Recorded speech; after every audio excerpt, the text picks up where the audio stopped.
ये पंचदेव भी उनको कष्ट पैदा करते हैं। रोग, दोष, चिंता, टेंशन, दरिद्रता, अपमान, अशांति। तो इन पंचदेवों की खासियत है, खूबी है, तुम्हें सुख शांति देना। लेकिन कब देंगे? जब तुम इनको खुश रखोगे। इनको जरा भी कोई ऐसा मौका नहीं अपनी गलती से आने दोगे कि ये बुराइयों से लड़े। तो पंचदेवों उपासकों के नरक में न जाने का कथन, ऐसे लोग कभी नरक में नहीं जाते हैं जो अपने शरीर रूपी पंच देवों को, पंचभूतों को प्रसन्न रखते, वो नरक में नहीं जाते। नरक में तो वही लोग जाते हैं जो इनको गंदा रखते हैं। पृथ्वी, आकाश, पृथ्वी ये शरीर, आकाश ये मस्तिष्क, जल जो इस शरीर के अंदर नमी रखता है, जल वायु जो प्राण आ जा रहे हैं, अग्नि जो इस शरीर को संचालित रखती है, ये पंचभूत है, यही पंचदेव है जो इनको सुरक्षित रख, जो इनकी शरण में रहता है, जो इनको आनंद पहुंचाता है। कैसे ये आनंदित होते हैं? भगवान के नियम धर्म से। ये भी तो भगवान में ही है पंचभूत। इसलिए जो अपने इन पंचभूत रूपी शरीर पंचदेवों को प्रसन्न रखता है, इनको जरा भी गंदा नहीं करता है, विषय करके, झूठ बोल करके, किसी के साथ छल करके, बेईमानी करके गंदा नहीं करता है, वो नरक में नहीं जाता।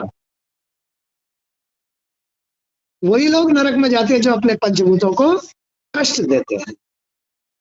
आदमी तो सोचता है कि आहा, शरीर विषय करके मैं आनंद ले रहा हूं। आदमी तो यही सोचता है कि मैं शरीरों ये विषय करके आनंद ले रहा हूं, लेकिन वो नरक में जाता है, नरकगामी बनता है। फिर ये भी रुष्ट होते हैं, बदुआ देते हैं, क्योंकि बुराई से लड़ना पड़ता है। फिर इनको रोग उत्पन्न करते हैं, हार, अशांति पैदा करते हैं, तुम्हारे सत्य को छीन लेते हैं, सच्चाई को छीन लेते हैं। तो ये इस लायक नहीं है। तो यहाँ इन्हीं बातों का वर्णन किया है, पंचदेवोपासकों के नरक में न जाने का कथन। सावित्री ने कहा, महाभाग धर्मराज, आप वेदांग के पारगामी विद्वान हैं। यहाँ यमराज और सावित्री की बात हो रही है। जो सबका सारभूत अभिष्ट सर्वसम्मत कर्म का उच्छेद करने के लिए मूल आधार, परम श्रेष्ठ, मनुष्यों के लिए सुखदायी, सब कुछ देने में समर्थ, सबको सब प्रकार का मंगल प्रदान करने वाला है, जिसके प्रभाव से संपूर्ण मानव भय और दुख दर्शन से भी छूट जाते हैं, जिसकी महिमा से मनुष्य इन कुंडों में पड़ते तो है ही नहीं, इनके पास भी नहीं आ पाते हैं। कौन से कुंड? नरक कुंड। रोग भी तो नरक कुंड ही है, दोष भी तो नरक कुंड ही, अपमान भी तो नरक कुंड ही है। तो सावित्री धर्मराज से कह रही है कि महाभाग धर्मराज, आप वेदांग के पारगामी विद्वान हैं, आप सब कुछ जानते हैं, धर्म की सारी बातें जानते हैं, इसलिए आपको धर्मराज कहा गया है। जो सबका सारभूत हो, जो सबका सारभूत अभिष्ट सर्वसम्मत कर्म का उच्छेद करने के लिए मूल आधार बात है, परम श्रेष्ठ है, मनुष्यों के लिए सुखदायी है, सब कुछ देने में समर्थ है, सबको सब प्रकार का मंगल प्रदान करने वाला है, जिसके प्रभाव से संपूर्ण मानव भय और दुख दर्शन से भी छूट जाते हैं, जिसकी महिमा से मनुष्य इन कुंडों में पड़ते तो हैं ही नहीं, इनके पास भी नहीं भटकते, तथा जो मनुष्य को जन्म आदि विकारों से रहित कर देता है। अब वह महान सत्कर्म आप मुझे बताने की कृपा करें। ऐसा कौन सा कर्म है जिससे मनुष्य जो है इन नरक कुंडों से बिल्कुल बच जाता है और पार जाता है? उसको रोग नहीं होते, उसको दोष नहीं लगते, उसको अपमान नहीं होता, अशांति नहीं होती, टेंशन नहीं होती। ऐसा कौन सा कर्म है जो पार ले जाता है? वे किस प्रकार, साथ ही उन कुंडों के आकार कैसे हैं, वे किस प्रकार बने हैं, तथा कौन कौन से पापी किस रूप से उनमें वास करते हैं, यह मैं सुनना चाहती हूँ। देह के अग्नि में भस्म हो जाने के पश्चात मानव किस देह से लोकांतरों में जाता और अपने किए हुए शुभाशुभ कर्मों के फल भोगता है? जब आदमी शुभ कर्म करके इस देह को छोड़ करके परलोक जाता है तो वो किस आकार में जाता है और कैसे शुभ कर्म भोगता है? तो किस देह से लोकांतर में जाता है और अपने किए हुए शुभाशुभ कर्मों के फल भोगता है, तथा अत्यंत क्लेश पाने पर भी वह शरीर नष्ट क्यों नहीं हो जाता? ये जो शरीर है, कितना कितना कष्ट अपने कर्मों के अनुसार इसमें पैदा होता है, लेकिन आदमी को ज्ञान नहीं है। क्या ज्ञान नहीं है? कि ये तो सर्वदेव में है, ये शरीर की जो रचना है सर्वदेव में है, ईश्वर में है, ये हरिवंश है, माँ का खानदान है, माँ का परिवार है, माँ का कुल है, ये जगत जननी का कुल परिवार है, और इसे ही आदमी गंदा करता है। तो फिर क्या होगा? कलेश होगी नहीं होगी? है भाई, रोग पैदा होंगे नहीं होंगे? रोग भी इसलिए पैदा होते हैं, कलेश भी इसलिए पैदा होते हैं, जब तुम माँ के कुल में गंदगी फैलाते हो। तो ये हरिवंश पंचदेव, पंचभूत, पृथ्वी आकाश जल वायु अग्नि। सावित्री धर्मराज से पूछ रही है कि धर्मराज, आप तो वेद वेदांग के पारगत विद्वान हैं, अब मुझे ये बात बताइए कि आदमी किस कर्म के करने से, इन कुकर्मों से, इन नरक कुंडों से पार होकर के शुभाशुभ कर्म भोगता है, फल भोगता है, उसका वर्णन कीजिए।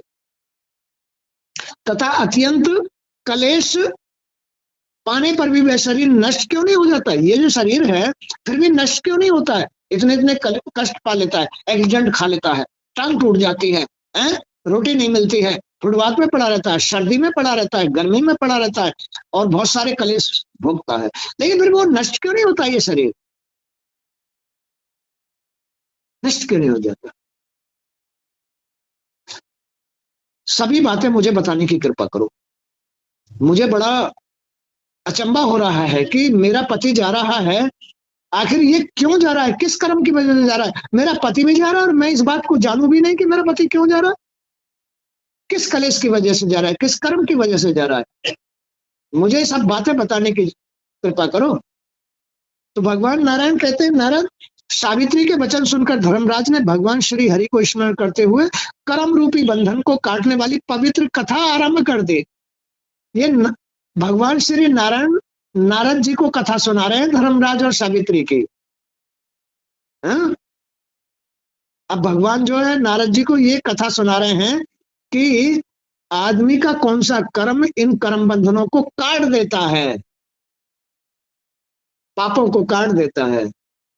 धर्मराज बोले, हे सावित्री, पतिव्रते सुवृते, चारों वेद, धर्म शास्त्र, संहिता, पुराण, इतिहास, पंचरात्र प्रवृत्ति, धर्म ग्रंथ तथा अन्य धर्म शास्त्र एवं वेदांग, इन सब में 5 देवताओं की उपासना को सर्वश्रेष्ठ एवं सारभूत बतलाया गया है। 5 देवताओं की उपासना, और वो 5 देवताओं की उपासना बस इससे श्री हरि का, माता रानी का, भोलेनाथ का गुणगान करो, यही इनकी उपासना है, यही इनकी उपासना है। इस शरीर में इनके शब्द गूंजते रहने चाहिए, तो ये शरीर पवित्र रहेगा। इसमें विषय विकारों को मत आने दो, बुराइयों को मत आने दो, शरीर पवित्र रहेगा। इससे अच्छे अच्छे कर्म करो, किसी की मदद करो, ईश्वर का गुणगान करो, ईश्वर की सेवा करो, श्री हरि की सेवा करो इस शरीर के अंदर। तो इसमें से अच्छी अच्छी भावना, भाव प्रकट होगी। भगवान तो भाव के भूखे हैं। तो इस शरीर पंचभूतों में जब भाप निकलती है, उस भाप की पुकार सुन करके ही श्री हरि इस जीव को कष्ट देते हैं या सुख देते हैं। भाप से। बोलो बात सही है? इस शरीर रूपी पंचभूतों में से जो भाप निकल रही है ना, वही भावना है। भगवान भाव के भूखे हैं। जैसा भाव, अगर तुम भगवान को कष्टदायी, विकार, गंदे गंदे गंदे भाव दोगे, गंदे गंदे भाव दोगे, तो भगवान तुम्हें भी कष्ट देगा, तुम्हें भी कष्ट देगा। तो इसलिए शरीर में से तुम अच्छी अच्छी भाप निकालो, गुणगान करो, किसी से शत्रुता मत करो, किसी से राग द्वेष मत करो, किसी की बुराई मत करो, किसी के साथ छल मत करो, इसमें से झूठ बोलने की बात मत कहो। ये पंचभूत है, पंचभूत में ही आंख है, पंचभूत में ही नाक है, पंचभूत में ही वाणी है, पंचभूत के लिए ही तुम खाना खाते हो। शुद्ध खाना खाओ, शुद्ध संगति ग्रहण करो, अच्छी बातें सुनो, अच्छे दृश्य देखो, तो ये पंचभूत प्रसन्न होते हैं भाई। इनकी उपासना ही तुम्हें कष्टों से बचाती है। बचाती है नहीं? हाँ, अरे बड़े आनंद लेते हैं लोग बात। अरे बस पूछो बात, गंदे गंदे गंदे गंदे गंदे, अरे अरे राम, तोबा तोबा तोबा। फिर भगवान कैसे माफ करेगा? ये तो ब्रह्म में है, ये जो पंचभूत रूपी शरीर है, ये तो ब्रह्म में है। इसको पवित्र रखना ही पंचभूतों की सेवा है। सात्विक भोजन करो, इसमें फल ग्रहण करो, इसमें केवल जल ही ग्रहण करो, इसमें वायु ग्रहण करो। तुम्हारे अंदर भगवान वास करते हैं, हर तुम्हारी हर बात को पूरा करने वाले हैं। तुम अगर वायु पी करके, वायु ग्रहण करके भी जीवन जीना चाहो तो जिंदा रखेंगे भगवान। अगर तुम जल पी करके भी रहना चाहो तो जिंदा रखेंगे भगवान, तुम्हें मरने नहीं देंगे, बशर्ते कि तुम विकारों से अलग रहो, बशर्ते कि तुम अपने शरीर को, पंचभूतों को खुश करने के लिए ये सेवा कर रहे हो, पंचभूतों की सेवा। अरे राक्षस लोग क्या करते हैं? ब्रह्मा जी से, शंकर भगवान से, नारायण से निरे वरदान प्राप्त कर लेते हैं और ताकतवर हो जाते हैं, सिद्ध पुरुष हो जाते हैं राक्षस। तो वो ऐसे ही तो करते हैं, वो पंचभूतों की सेवा करते हैं, अपने शरीर को जरा भी इसमें कुछ गंदगी नहीं जाने देते हैं, और ब्रह्मा जी खुश हो जाते हैं और वरदान दे देते हैं। हिरण्याकुश को कैसे वरदान दिया, और बहुत सारे जो रक्तबीज वगैरह वगैरह जितने भी राक्षस हुए उनको वरदान कैसे मिले? ऐसे ही मिले, तपस्या करने से मिले। तो आदमी को अपने पंचभूतों की सेवा करने के लिए गंदगी को ग्रहण नहीं करना चाहिए, विषय विकार नहीं करना चाहिए, अशुद्ध भोजन नहीं करना चाहिए, कुसंगति में नहीं बैठना चाहिए, बुरे दृश्य नहीं देखने चाहिए, बुरी बात नहीं सुननी चाहिए, अच्छी बातें सुनो, तो तुम्हारा पंचभूत खुश हो जाएंगे, प्रसन्न हो जाएंगे। यही श्री हरि के वंशज हैं, माँ के पारिवारिक सदस्य हैं, ये माँ के पारिवारिक सदस्य हैं। तुम माँ के घर में जाकर के गंदगी फैलाओ, तुम अपने घर में गंदगी फैलाओ तो माँ खुश होगी क्या? तुम घर में शिकायत लेके आओ गंदगी का, किसी की बहन बेटी अगड़म लगना, वो सब माँ के ही तो रूप है। और फिर तुम उस शिकायत को अपने घर में लेके आओ तो क्या माँ माफ करेगी? क्या उसका परिवार तुमसे खुश होगा? नहीं होगा। तो ये पंचभूत माँ का परिवार है, पंचभूत माँ का परिवार है। पंचभूतों की जो सेवा करता है, जो इन्हें शुद्ध रखता है, प्रसन्न रखता है, ये नरक में नहीं जाने देते उसको। बोलो बात सही है? ये उनको नरक में नहीं जाने देते। ये पंचभूत ही इस शरीर में रोग पैदा नहीं होने देते। अब इस शरीर में रोग कहाँ से आते हैं? गंदगी, उस गंदगी का परिणाम बना देते हैं रोग। रोग, इसमें अपमान, इसमें अशांति, मन अशांत क्यों होता है? ये पंचभूत ही तुम्हारे कर्म के अनुसार उसका परिणाम बना देते। क्योंकि सारे देवी देवताओं की पुकार भगवान सुन रहे हैं, सुनाते हैं। इस संसार में श्री हरि हम बहुत दुखी हैं, श्री हरि हम बहुत दुखी हैं, इस राक्षस से दुखी हैं। किससे? इस राक्षस से दुखी हैं। बड़े नीच नीच कर्म करता है ये, बड़े कुकर्म करता है, हम बड़े दुखी हैं। नारायण उसको गदा घुमाते हैं और सर फोड़ देते हैं उसका। ऐसा ही होता है ना। इसके अंदर नारायण बैठे हुए इन देवताओं की रक्षा करने के लिए, और ये जो जी है यही राक्षस बन जाता है, यही दानव बन जाता है, और ऐसी इसकी सोच है, ऐसी इसकी बुद्धि हो जाती है।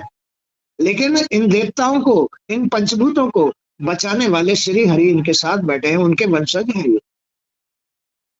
बोलो बात सही है? तो फिर सुधार करो अपने अपने अंदर, तभी तो खुश रह पाओगे, तभी तो शांति आ पाएगी, तभी तो निरोग रह पाओगे, तभी तो इन नरकों से बच पाओगे, तभी तो मोक्ष हो पाएगा, अन्यथा नहीं हो पाएगा। झूठ मत बोलो, किसी से राग द्वेष मत करो, किसी से लड़ाई झगड़ा मत करो। जो जैसा कर रहा है वो अपने ही अनुसार कर रहा है, इसलिए किसी दूसरे का अधिकार नहीं है कि उसकी चर्चा करे, नहीं तो उसके पंचभूत नाराज हो जाएंगे। किसी के विषय में कुछ नहीं कहना चाहिए। जो जो कर रहा है वो अपने लिए ही कर रहा है, अपने देवताओं को रुष्ट कर रहा है, अपना नरक तैयार कर रहा है।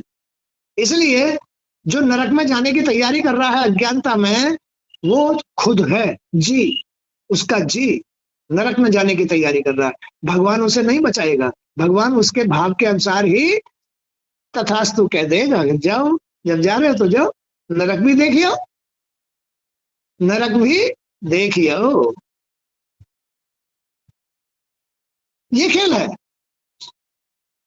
तो भगवान नारायण कह रहे हैं, नारद, सावित्री के वचन सुनकर धर्मराज ने भगवान श्री हरि को स्मरण किया। श्री हरि को, ये भी तो इन पंच देवताओं के समान धर्मराज हैं, ये भी तो श्री हरि के अधीन ही काम कर रहे हैं। उन्होंने श्री हरि को याद किया, कर्म रूपी बंधन को काटने वाली पवित्र कथा का आरंभ किया।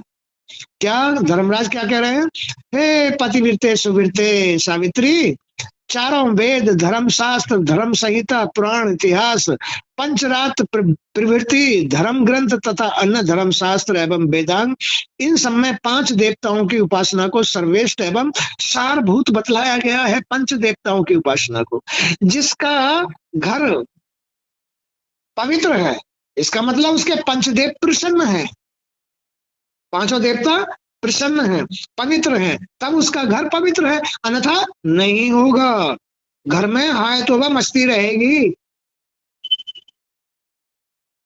घर में हाय तोबा मस्ती रहेगी, लड़ाई झगड़े अगड़म झगड़म। जो गंदगी फैलाने वाले हैं उनको सजा मिलती रहेगी, उनको सजा मिलती रहेगी, उस घर के अंदर उनको ही सजा मिलती रहेगी, चाहे कोई भी। तो खेल समझ में आ रहे हो? तो घर में जो हाहाकार मचता है वो तुम्हारे कर्मों के अनुसार मचता है। तुम्हारे पंचभूत भगवान नारायण को शिकायत करते हैं, गंदगी पेश करते हैं, हमें ये दे रहा है, दुख दे रहा है, कष्ट दे रहा है, हमें गंदा कर रहा है। भगवान उसको सजा देते हैं, नरक में डाल देते हैं, ऐसा भाग्य बना देते हैं उसका। खेल समझ में आ गया? इनमें केवल पंचरात्र प्रवृत्ति, धर्म ग्रंथ तथा अन्य धर्मशास्त्र एवं वेदांग, इन सब में 5 देवताओं की उपासना को सर्वश्रेष्ठ एवं सारभूत बतलाते हैं। इस देव उपासना से क्या होता है? जन्म, मृत्यु, जरा, व्याधि, जरा कहते हैं बुखार आदि, बुखार, रोग, शोक, कैंसर, डायबिटीज, अगड़म झगड़म, व्याधि तथा शोक संताप नष्ट हो जाते हैं, सब नष्ट हो जाते हैं। क्या हो जाते हैं? और जो अपने इन 5 देवताओं को गंदा रखता है, उसको ही शोक, डांट, फटकार, भूत, प्रेत सब आके सताते हैं, उसको ही सताते हैं जो पंचभूतों को गंदा रखता है। और जो अपने शरीर को पवित्र रखता है उसको कभी भी जन्म मरण का दुख नहीं होगा, होगा ही नहीं, ना जन्म होगा ना मरण होगा, ना बुखार आएगा ना रोग आएगा, ना चिंता आएगी ना टेंशन, ना भूत ना प्रेत, कुछ नहीं आएगा जो अपने शरीर को पवित्र रखेगा। और सभी शरीर को पवित्र रखने का बस एक ही साधन है, श्री हरि का भजन करो, माँ का भजन करो, और इसमें कुकर्म मत करो, इसमें कुकर्म मत करो, चोरी मत करो, झूठ मत बोलो, छल मत करो, लोभ मत करो, इसमें बुराई मत लेके आओ। ये सब बुराई है, तुम्हारे जी की बुराई है, ये सब तुम्हारे जी से ही ये पंचभूत अपवित्र हो जाते हैं, नाराज हो जाते हैं, जी से नाराज होते हैं। तो इस जी में सफाई लेके आओ, अपने जी को साफ करोगे तो ये पंचभूत प्रसन्न हो जाएंगे। बोलो बात सही है? इस जी को साफ करो, ये जी साफ हो गया तो ये देवता प्रसन्न हो जाएंगे। देवता प्रसन्न हो जाएंगे तो भगवान तुमको नरक से छुटकारा दे देगा। ये जी का फर्क है। भूत दिखाई देना, भूत सोने नहीं देते, किसको? इस शरीर में बेचैनी पैदा करते हैं भूत। अब वो उसके जी का फर्क है। रात को भूत दिखाई देते हैं, निश्चित टाइम पे आ जाते हैं, हो जाता है यार आ रहे हैं हम, क्यों आ रहे हैं? जी की गंदगी से आ रहे हैं। कभी वो पैसा गिनता है, लोभ होता है, संभाल संभाल के नाड़े में रखता है, तो वो उसके जी की गंदगी है, जिससे उसके देवता नाराज होते हैं। देवता नाराज होते हैं तो उसको डराते हैं, वही कर्म उसको डराते हैं। बोलो क्या डराते हैं? कर्म डराते हैं, जी की गंदगी के कर्म डराते हैं। तो इस जी में ही, ये जी ही राक्षस है, ये जी ही संत है, ये जी ही देवता है, ये जी ही आत्मा है। तो इस जी का जैसा रूप है वैसा ही इन पंचभूतों से कुछ लेता है, मोक्ष लेता है, शांति लेता है, संतोष लेता है, धन संपत्ति लेता है। अरे जी की सफाई करो, जी में लोभ मत रखो, जी में स्वार्थ मत रखो, जी में भेद मत रखो, जी में किसी से लड़ाई झगड़ा मत रखो, जी में किसी से राग द्वेष मत रखो, तो तुम्हारे देवता प्रसन्न रहेंगे। ये 5 देव प्रसन्न हो जाते हैं, और जिसके 5 देव प्रसन्न हो जाते हैं उसका हरि प्रसन्न हो जाता है। सबसे श्रेष्ठ उपासना है तो पंचभूतों की है, पंचदेवों की है। भाप अच्छी निकलेगी, खुशी की भाप निकलेगी। अगर देवता प्रसन्न है, ये 5 भूत प्रसन्न, शरीर प्रसन्न है, तो भाप कैसे निकलेगी? कैसे निकलेगी? अच्छी भाप निकलेगी। भगवान किसके भूखे हैं? भाव के। तो उसका भाग्य कैसा बनाएंगे? उज्जवल ऊंचा भाग बनाएंगे। उस भाग से उसे भूत प्रेत दिखाई नहीं देंगे। खेल समझ में आ गया? तो ये किसका फर्क है? जी का, अपने जी का फर्क है, जैसा जी होता है आदमी का। इसलिए जी को राम नाम की तलवार से साफ कर देना चाहिए, काट देना चाहिए, आत्मा बन जाएगा, सब कुछ छट जाएगा तलवार से, राम नाम के अस्त्र से। इस देवोपासना से, इस देव उपासना से जन्म मृत्यु जरा व्याधि तथा शोक संताप नष्ट हो जाते हैं, सब नष्ट हो जाते हैं। यह साधन सर्व मंगल रूप तथा परम आनंद का कारण है। पंचदेवों की उपासना करना, पंचदेवों को प्रसन्न रखना, पंचदेवों को पवित्र रखना, इसमें जरा भी अशुद्धि नहीं डालो। प्याज मत खाओ, लहसुन मत खाओ, अंडा मत खाओ, शराब मत पियो, दारू मत पियो, इसको कहीं कुसंगति में मत ले जाओ। इन आंखों को जो है पवित्र रखो, इन कानों को पवित्र रखो, इस जीव को पवित्र रखो, इस शरीर की त्वचा को पवित्र रखो, तो तुम्हारे पंचभूत प्रसन्न होंगे। ये सर्व मंगल तथा परमानंद का कारण है। इससे परमानंद मिलता है आदमी को, इससे सर्व मंगल जीवन, सर्व मंगल में जीवन हो जाता है। इससे संपूर्ण सिद्धियां प्राप्त हो जाती हैं। जो अपने इन पंचभूतों को प्रसन्न कर लेता है उसको सर्व मंगल में जीवन तो हो ही जाता है, उसे सारी सिद्धियां प्राप्त हो जाती हैं। सारी सिद्धियां कौन सी? माँ की 10 दिशाओं की सिद्धियां, सभी कलाओं की सिद्धियां, नव दुर्गाओं की सिद्धियां उसे फिर देवी लक्ष्मी, सरस्वती, गौरी, काली, इनकी सबकी सिद्धियां, माँ के शक्ति पीठों की शक्तियां, सारे शक्ति पीठ उसको सिद्ध हो जाएंगे, सारी शक्ति ब्रह्म शक्ति सिद्ध हो जाएगी। वही सर्व मंगलमय है जो आदमी अपनी इस साधना को कर लेता है, पंचदेवों को प्रसन्न कर लेता है, उसकी मारिया लाल, उसकी वाणी अटल छत्र होती है, वही सर्व मंगलमय होता है। बोलो बात सही है? सारी देवी देवता उसको सिद्ध हो जाते हैं जो अपने इन पंचभूतों की उपासना कर लेता है। नारायण नारद जी से बता रहे हैं कि नारद ये ऐसा खेल है, यह नरक से प्राणी का उद्धार करने वाला है। नरक से, नरक में क्यों जाएगा आदमी? जब अपने पंचभूतों को प्रसन्न रखेगा तो नरक में क्यों जाएगा? अब नरक में जाने का कारण पता चल गया, जाएगा भाई, तो कर्म करोगे तो नरक में जाओगे ही, कोई नहीं रोक सकता। जाओ, टट्टी खाना, पेशाब पीना और बहुत सारी वहां गंदी गंदी चीजें ग्रहण करना नरक में। गधी के पेट में, माँ के पेट में टट्टी खाना, हाँ, वहां मिलता है तुम्हारे कर्मों का सही रिजल्ट, वहां मिलता है। जैसा करके आए हो जाओ, नरक में जाओ। तो इस नरक का उद्धार है, अभी जीते जी उद्धार कर लो ना, अभी मौका है। इन पंचभूतों को पवित्र कर लो, शरीर को। इस शरीर में आंख, नाक, कान, जीभ, त्वचा आदि सब जुड़े हुए हैं, एक कर्मेंद्री जुड़ी हुई है, यही पंचभूत है, इन्हें पवित्र कर लो तो मोक्ष ही मोक्ष है, सर्व मंगल में जीवन है। ना कोई रोग आएगा, ना कोई दोष आएगा, ना कुछ आएगा। ये तो तुम्हारे कर्मों का रिजल्ट है। भूत दिखाई देना, रात को वो भूत क्यों सोने देंगे? खा ले रोटी, जल्दी खा ले, हम भी तो खाएंगे, रोटी खा ले जल्दी, फिर नाच नचाएंगे तुझे खाट में बैठा करके। ऐसे करते हैं वही भूत, उसके कर्म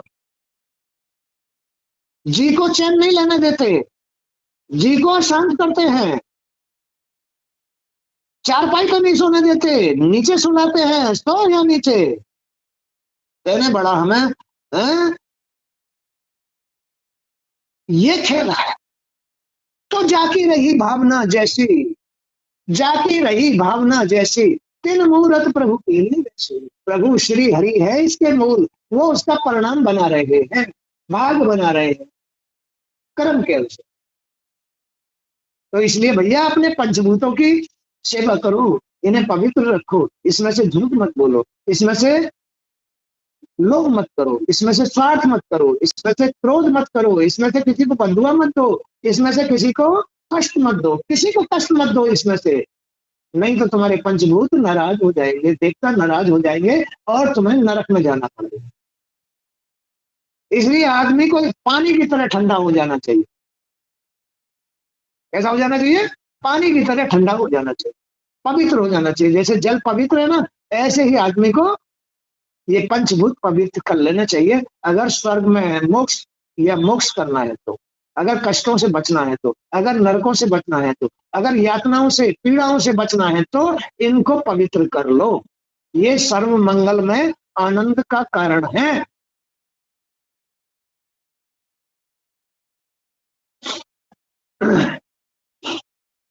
तो भक्ति रूपी वृक्ष में अंकुर उत्पन्न करने वाला तथा कर्म रूपी वृक्ष को काटने के लिए यह सदा कटिबद्ध रहता है। पवित्रता, पंचभूतों की सेवा, मोक्ष मार्ग पर अग्रसर होने के लिए यह सोपान है। इस पर मोक्ष मार्ग पर छुटकारा, इस रास्ते को दिखाने के लिए ये अमृत के समान है। शरीर की पवित्रता, पंचभूतों की पवित्रता, इनको प्रसन्न करना, ये मोक्ष मार्ग को दिखाने वाला साधन है। भगवान के शालोक के सृष्टि, सारूप्य और सामीप्य आदि अविनाशी एवं शुभ पद प्रदान करने वाला यह साधन बताया गया है। यही पंचभूतों की सेवा, इनको प्रसन्न करना, यही श्री हरि को प्रसन्न करने का साधन बतलाया गया है। अरे भाई है? फिर क्यों पछताते हो? फिर पछताए क्या होत है जब चिड़िया चुग गई खेत, अरे फिर क्या होना है? इसलिए अभी अभी से अपने 5 देवताओं की, ये जो शरीर है 5 देवताओं से बना हुआ है। पृथ्वी, माँ पृथ्वी कितनी विशाल है, पृथ्वी आकाश कितना विशाल है, जल, वायु, अग्नि, 5 देवता विशाल हैं, इनसे ही ये शरीर बना है। अरे तो तुम्हें ज्ञान मिल रहा है। अरे किसी को तो ज्ञान मिलता भी नहीं है कि आखिर ये कारण क्या है, क्या मतलब है इसका। इन 5 देवताओं में ही श्री हरि का वास है। पृथ्वी, आकाश, जलवायु, अग्नि, ये श्री हरि के ही रूप है। इसलिए इनको प्रसन्न करना ही श्री हरि को प्रसन्न करना है। इनकी पवित्रता ही श्री हरि आदमी को मोक्ष देती है, सर्व मंगल में जीवन बना देती है। और ये ही पंचभूतों की सेवा ही उसे मोक्ष का मार्ग दिखाती है, जरा भी रोग दोष नहीं होने देती ये सेवा। भगवान के यहाँ तो सुबह, हे सावित्री, मेरे दूत नरक कुंडों की सदा रखवाली करते हैं। तुम चपर के नहीं जा सकते, वो ही जेल है तुम्हारी। पंचदेवों की यथार्थ उपासना करने वाले मनुष्य उन नरकों को स्वप्न में भी नहीं देखते। पंचभूतों की सेवा करने वाले जो इस शरीर को अपवित्रता से, गंदगी से बचा के रखते हैं, वो लोग नरक की शकल भी नहीं देखते। क्या? उन्हें नरक की शकल भी दिखाई नहीं देती है, जो पंचभूतों की उपासना करते हैं। जो भगवती भुवनेश्वरी की उपासना नहीं करते, भुवनेश्वरी, इन पंचभूतों में ही तो भुवनेश्वरी देवी बैठी है। घरवाली माने माता। इन पंचभूतों में ही, श्री हरि में ही माँ भगवती बैठी है। मंदिर में माँ भगवती, ह्रीं भुवनेश्वरी स्वाहा, ह्रीं, माँ भगवती का मंत्र है, बीज मंत्र है ह्रीं भुवनेश्वरी स्वाहा। भुवन के अंदर बैठने वाली माँ, ब्रह्म शक्ति, ब्रह्म शक्ति, वही ब्रह्म शक्ति तुम्हारा मन है। अब जैसा मन इन पंचभूतों के अंदर बैठने वाली अपने घर में माँ भगवती ह्रीं भुवनेश्वरी ही तुम्हारा मन है। अब मन तो वैसा ही बनेगा ना, है? तो जो भगवती भुवनेश्वर की उपासना नहीं करते, उनको कहीं तो राक्षसी, कहीं वैश्या रूप दिखाई देते हैं। माँ भगवती के ये अनेक रूप दिखाई देते हैं। वो डराते हैं आदमी को, वो सजा दिलाते हैं। माँ भगवती के अनेक रूप, हजारों करोड़ों रूप हो जाते हैं। मन के हजारों करोड़ों रूप हो जाते हैं। इस मंदिर में, पंचभूत रूपी मंदिर में बैठने वाली माता के करोड़ों रूप हो जाते हैं। और जिन्होंने अपने पंचभूत रूपी शरीर की उपासना की है, इस मंदिर के अंदर बैठने वाली माता उसको निरोग रखती है, प्रसन्न रहती है। खाने की व्यवस्था, पहनने की व्यवस्था, धन संपत्ति की व्यवस्था, सुख शांति की व्यवस्था बना के रखती है। बोलो, बना के रखती है माँ? है माँ? उसकी व्यवस्था बना के रखती है। उसको भूत प्रेत आने देगी? नहीं आने देगी। उस घर में भूत प्रेत नहीं आने देगी, जिस घर में माँ भगवती बैठी हुई है। जा पे कृपा भगवती की हुई, तापे कृपा करे सब कोई। जा पे कृपा भगवती की हुई, तापे कृपा करे सब कोई। ये खेल है। तो अपने घर में भगवती का वास करा के रहना चाहिए। वो तभी वास करेगी जब तुम्हारा पंचभूत खुश है, जब तुम्हारा शरीर पवित्र है, तो माँ भगवती वास करेगी। फिर उस घर में कोई भी, न जादू, न टोना, न जंतर, न मंत्र, न कर्जा, न झगड़ा, न बीमारी, न शोक, न कुछ नहीं, कुछ भी वास नहीं करेगा सिवा माँ भगवती, जो आनंद देने वाली है, जो आनंद देने वाली है, जो मंगल करने वाली है। आनंद करनी, मंगल करनी, संकट हरनी, शत्रु विनाशनी, रोग दोष निवारणी है। चिंता हरनी, टेंशन हरनी, वही शैलपुत्री, वही ब्रह्मचारिणी, वही चंद्रघंटा, वही स्कंद माता, वही कात्यायनी, वही सिद्धिदात्री और वही कालरात्रि बन जाती है। समय समय से उसकी रक्षा करती है, अनेक रूपों से रक्षा करती है। कभी धन बन के, लक्ष्मी बन के, कभी सरस्वती बन के, कभी ब्रह्माणी बन के, कभी चंद्रघंटा बन के, कभी कात्यायनी बन करके, वही माँ भगवती भुवनेश्वरी उसकी रक्षा करती है। तुम्हारे घर में माँ भगवती का वास होना चाहिए, लेकिन कब होगा? जब तुम पंचभूतों की सेवा करते हो तो तुम्हारे घर में माँ भगवती का वास हो जाएगा। फिर जादू टोने, जंतर मंतर, कर्जा झगड़ा, कोई बीमारी तुम्हारे पास नहीं आएगा। खेल समझ गए? तो जो भगवती भुवनेश्वरी की उपासना नहीं करते, उन्हें मेरी पुरी देखनी ही पड़ती है। उसे तो नरकपुरी देखनी पड़ती है। उन्हें तो भैया सजा मिलती ही है। जो माँ भगवती की उपासना नहीं करते, अपने घर में माँ भगवती की सेवा नहीं करते, उनको तो नरक देखना ही पड़ता है। एकादशी का व्रत करने वाले विष्णु लोक में जाते हैं। जो निरंतर भगवान श्री हरि को प्रणाम करते हैं और उनकी प्रतिमा की पूजा करते हैं, उन्हें भी मेरी भयंकर शैमनीपुरी में नहीं जाना पड़ता। उन्हें भी नरक में नहीं जाना पड़ता सजा खाने के लिए, कोड़े खाने के लिए, डंडे खाने के लिए, त्रिशूल आदि से मरने के लिए मेरी पुरी में नहीं आना पड़ता। खेल समझ रहे हो? इसलिए जी का और अपने घर का अंतर, अपने जी को इतना साफ रखो कि जो तुम्हारे शरीर के अंदर अपवित्रता ना लेके आए। तुम्हारे घर में माँ भगवती का वास रहे तो ना भूत, ना प्रेत, ना डाकनी, ना सांकनी, ना चिंतन, कुछ भी तुम्हारे घर में सामने नहीं आएंगे। तुम्हारे घर में कुछ भी सामने नहीं आएंगे। जो पंचभूतों की सेवा करता है उससे श्री हरि प्रसन्न हो जाते हैं और घर के अंदर माँ भगवती का वास, नारायणी का वास हो जाता है। यही समझ में आ गया? पवित्रता आ जाती है। भगवान शंकर के भक्तों से मेरे दूत इस प्रकार डरते हैं। भगवान विष्णु से, भगवान शंकर से, भगवान ब्रह्मा से यमराज के दूत इस प्रकार डरते हैं जैसे गरुड़ से सर्प, न्योला से सर्प डरता है।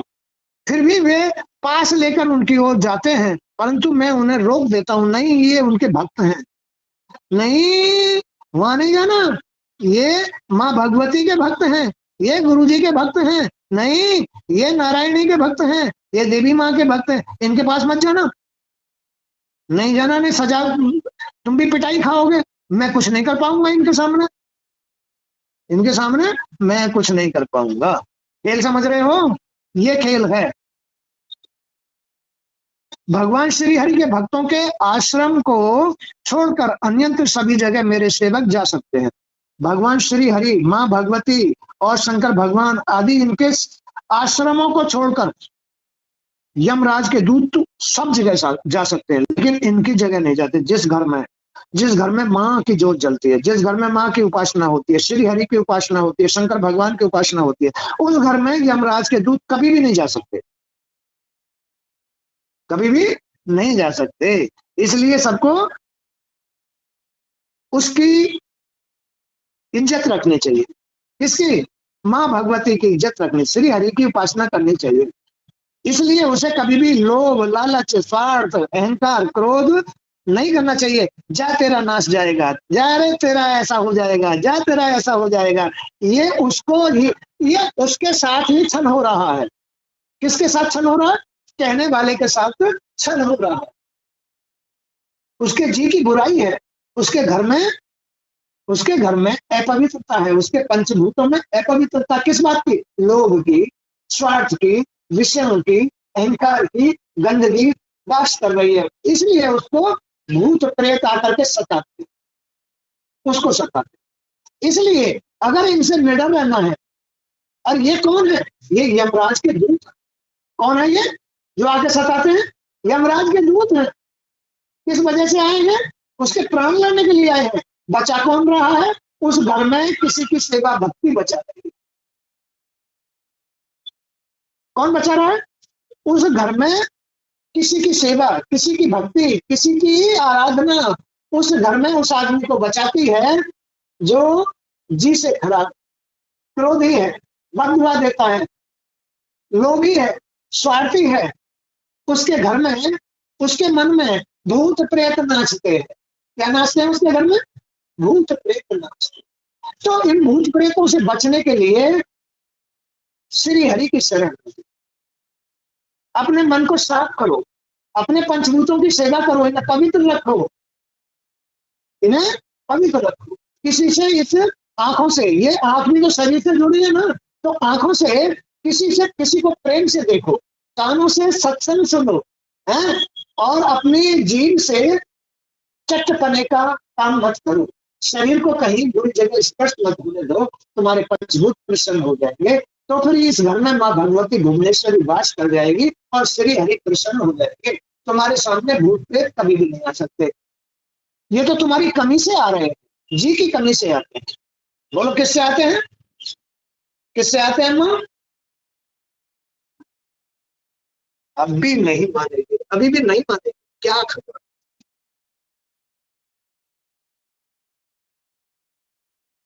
उन्हें भी मेरी भयंकर संयमनीपुरी नहीं जाना पड़ता। भगवान शंकर के भक्तों से मेरे दूत इस प्रकार डरते हैं जैसे गरुड़ से सर्प। फिर भी वे पास लेकर उनकी ओर जाते हैं, परंतु मैं उन्हें रोक देता हूँ। भगवान श्री हरि के भक्तों के आश्रम को छोड़कर अन्यंत्र सभी जगह मेरे सेवक जा सकते हैं, यमराज कह रहे हैं। भगवान श्री कृष्ण के मंत्रोपासक होने के कारण हरि भक्त तो मेरे दूतों को ऐसे भयानक लगते हैं मानो सर्पों के लिए जैसे गरुड़ हो। हरि के भक्त, हरि भक्त मेरे दूतों को ऐसे लगते हैं जैसे सामने से गरुड़ आ रहा है, भक्त डस जाएगा। तो चित्रगुप्त मधुपर्क आदि उपचारों से बार बार उनका सत्कार करके उनके लिए ब्रह्मलोक लिख देते हैं। ब्रह्मलोक जाओ, ब्रह्मलोक जाओ। चित्रगुप्त, चित्रगुप्त कहाँ बैठते हैं? धर्मराज की सभा में बैठते हैं, उनके दरबार में बैठते हैं। वो लेख लिख देते हैं, जाओ ब्रह्मलोक के, ब्रह्मलोक जाओ, जाओ, तुम नरक में नहीं रह, हम तुम्हें नरक में नहीं रखेंगे, नहीं तो भगवान हमें सारे अधिकार छीन लेंगे। साध्वी, तब वे भगवती के उपासक मणिदीप लोक की यात्रा करते हैं, जिनके स्पर्श मात्र से संपूर्ण अशुभ कर्म नष्ट हो जाते हैं। माँ भगवती के स्पर्श मात्र से। अरे जाओ ना, उनकी शरण में जाओ, धोख लगाओ, साष्टांग प्रणाम करो, सारे पाप नष्ट हो जाएंगे, सारे पाप नष्ट हो जाएंगे। वे देवी भक्त महान सौभाग्यशाली है, कारण उनके जन्म से अनेकों कुलों की वृद्धि शुद्धि हो जाती है। उनके पाप जलती हुई आग में पड़े हुए सूखे तिनकों की भांति भस्म हो जाते हैं। देवी भक्तों को देखकर मोह भी भयभीत होकर मोहित हो जाता है। साध्वी, काम, क्रोध, लोभ, मृत्यु, रोग, जरा, शोक, भय, काल, शुभाशुभ कर्म, हर्ष तथा भोग, ये सभी देवी भक्तों को देखकर अपना प्रभाव प्रकट करने में असमर्थ हो जाते हैं। जो देवी भक्त होता है, देवी भक्त के पास में ना तो रोग आते, ना कष्ट आते, ना भोग आते, ना चिंता आती, ना टेंशन आती, ना अशुभ कर्म आते, और ना ही ये भोग वासना आदि, ये कुछ नहीं, सब दूर भग जाते हैं, डर जाते हैं। देवी, जो देवी भक्त होगा, देवी भक्त से ये सब चीज दूर भाग जाती है।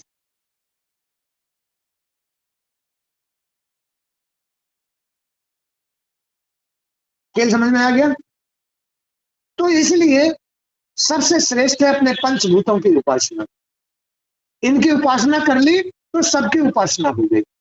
श्री हरि की भी उपासना हो गई और माँ भगवती की उपासना हो गई। इनको पवित्र रखना चाहिए।